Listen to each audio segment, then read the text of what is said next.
Bien le bonjour. Mercredi dernier, je vous ai fait un texte qui s'appelait Faire pour mériter, dans laquelle je parlais de cerf-volant, de cage à hamster, de comment on oublie qu'on mérite l'amour juste parce qu'on existe, et que à cause de ça, on s'échine, on s'épuise à prouver notre valeur. Et que le fait d'avoir la certitude qu'on mérite l'amour, point, juste parce qu'on existe, à quel point c'est détendant, à quel point ça permet de s'ouvrir, de laisser notre âme euh, passer et faire déployer toute sa beauté, quoi, faire sa magie. Voilà. Et donc, comment on fait Comment on fait quand on s'en souvient pas, en fait? Quand on n'arrive pas du tout à intégrer cette certitude, qu'on mérite l'amour et que on a beau lire un super texte, ça nous fait une belle jambe, et quelque part, on n'arrive pas du tout à ancrer ça. Cette vidéo va être au service de ça. Comment ancrer en nous cette certitude qu'on mérite l'amour? Alors, pour commencer, déjà c'est un chemin. C'est, il n'y a pas de baguette magique. Il n'y a pas de baguette magique, et c'est de l'ordre de la thérapie en fait, de guérir de nos blessures, de se guérir nous-mêmes, qui permet d'ancrer ça. Et il y a des moyens de faire ça seul aussi. Évidemment, accompagné par quelqu'un de talentueux, ça aide, bien sûr, clairement. Et il y a aussi des choses qui sont faisables tout seul. Donc dans cette vidéo, je vais parler de ce qui est faisable tout seul. Trois pistes de travail. La première, c'est les pensées. La seconde, c'est laisser de la place. Je vais vous expliquer. Et la troisième, c'est les affirmations positives.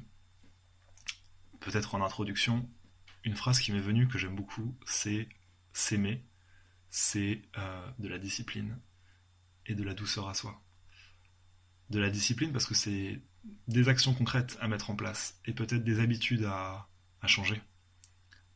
Des vraies choses à faire différemment depuis du yang, depuis de l'affirmation, de la force. Voilà. Et aussi de la douceur à soi. Parce que si on fait ça, changer nos habitudes, depuis de l'affirmation, sans douceur, juste on se fait du mal et ça ne marchera pas. Donc je vous invite à garder ça en tête, que ça demande de l'implication en fait, tout simplement. Donc les pensées. L'idée c'est comment passer de des pensées qui ruminent à dire je suis nul, je mérite pas, ah ben voilà encore une fois c'est bien la preuve que je suis nul, d'un discours intérieur qui dit ça, qui nous tape dessus, à un discours intérieur qui nous soutient, qui nous encourage, qui nous dit je t'aime, je, je crois en toi, tu vas y arriver, ouais c'est dur, et je suis avec toi et on est ensemble et je t'aime. Voilà. Et c'est possible de faire ça. Euh, le boulot, ça va être apprendre à prendre de la distance avec nos pensées, à ne pas se dire elles sont la vérité, elles traduisent qui je suis en profondeur, blablabla. Pas du tout. Les pensées, c'est une part de nous pense que. Point. Et donc, se décoller de nos pensées et remettre de la distance entre elles et nous, ça permet de ne plus les croire et d'influer sur elles en fait. Donc déjà, muscler une prise de distance avec vos pensées. Je vous invite vraiment à, quand il y a une pensée qui arrive, désagréable, sur vous-même, vous dire, déjà, tu n'es pas la vérité. Je t'entends, tu existes, mais tu n'es pas la vérité.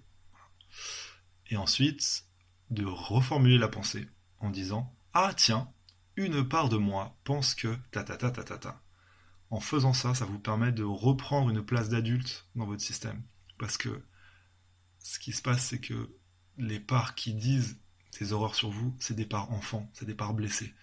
Et quand vous dites ah tiens, une part de moi pense que, vous reprenez la part d'adulte, la place de chef d'orchestre dans votre système, qui du coup peut accueillir, peut être en lien avec les parts blessées qui disent du mal de vous, sans acheter leur histoire, sans vous dire ah tu dis la vérité, ouah, ça fait si mal quand je me mets à croire que je suis nul. Non, non, non. Une part de moi pense que. Fou, je prends de la distance. Muscler ça. Une autre façon de faire ce même mouvement, c'est écrire. Je vous invite vraiment à écrire. Moi, le premier, j'oublie quand je vais le plus mal, ben, j'oublie d'écrire en fait. Et à chaque fois, je me dis mais oui, mais bien sûr, je finis par le faire en me disant qu'est-ce que ça me fait du bien et qu'est-ce que j'oublie dans les moments où j'en ai le plus besoin, que ça me fait tellement de bien. Parce que écrire, ça permet aussi de prendre de la distance avec vos pensées. Ça les couche sur le papier, et du coup, vous pouvez être en relation avec ce discours qui n'est plus juste collé à vous, fusionné à vous. Et quand c'est cette fusion, vous pouvez pas vraiment accueillir ça parce que vous êtes mélangé à vos pensées. Donc juste les écrire, ça permet de prendre cette distance. Ce travail, il est essentiel de mise à distance. C'est aussi ce que permet un thérapeute. De vachement précieux, c'est qu'en fait, il va vous aider à plonger dans votre système, dans vos pensées, depuis un regard extérieur. Donc avec vachement plus de discernement. Et vous aussi, en vous éloignant de vos pensées, vous aurez plus de discernement pour ne pas les croire, entendre ce qu'elles racontent au fond, etc. Donc cette mise à distance est hyper précieuse. Donc, mise à distance avec les pensées. Le deuxième truc, c'est faire de la place. Quand vous avez quelque chose qui est noué, qui est... Voilà, vous avez un inconfort émotionnel, etc. à l'intérieur,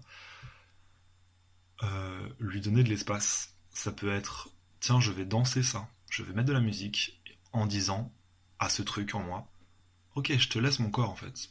Mon corps va être au service d'exprimer ce qui est là. Et c'est vachement soulageant. Ça permet vraiment de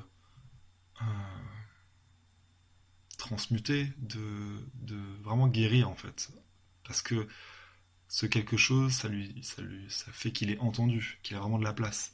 Dans les 3 piliers de mon accompagnement, il y a découvrir ce qui a besoin d'être entendu, traverser les émotions et blessures associées, retrouver ma puissance d'action libre.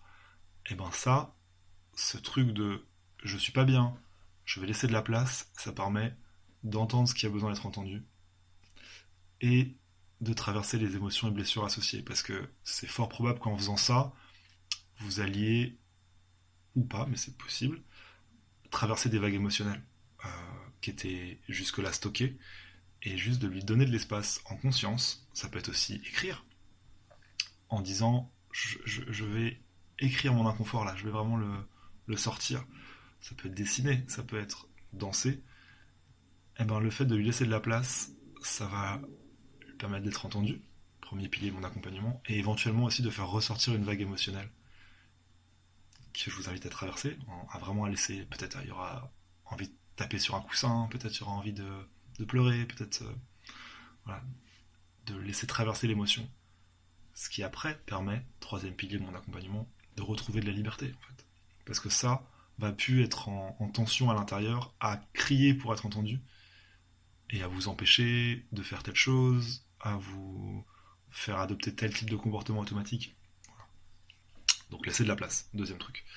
Le troisième truc, c'est les affirmations positives. C'est comment se positionner depuis votre adulte, depuis votre chef d'orchestre à l'intérieur, en opposition en fait quelque part, et en réaffirmation devant les autres voix en vous qui disent des horreurs, qui sont malheureuses et qui disent du mal de vous.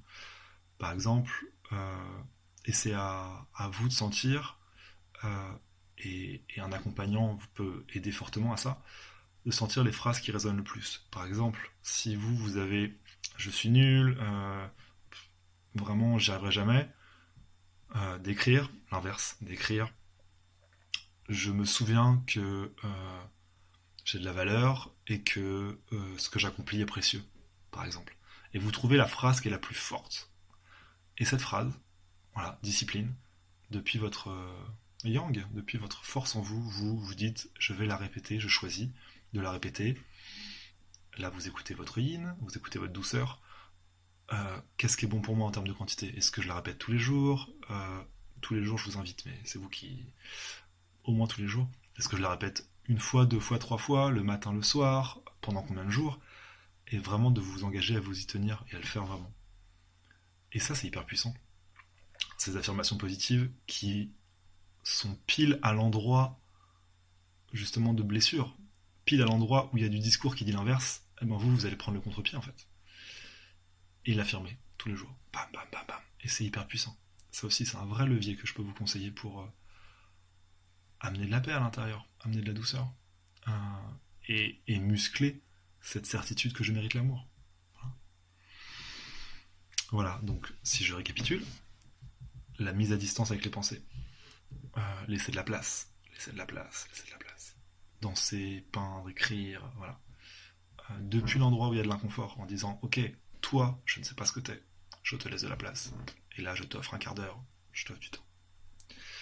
Affirmation positive. Et déjà, avec ces trois outils, euh, ça peut faire des vraies différences dans votre système, des vraies différences positives.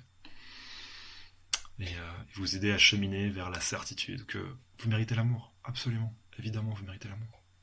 Voilà. J'espère que cette vidéo vous fera du bien. Je vous envoie beaucoup d'amour et je vous dis à la prochaine.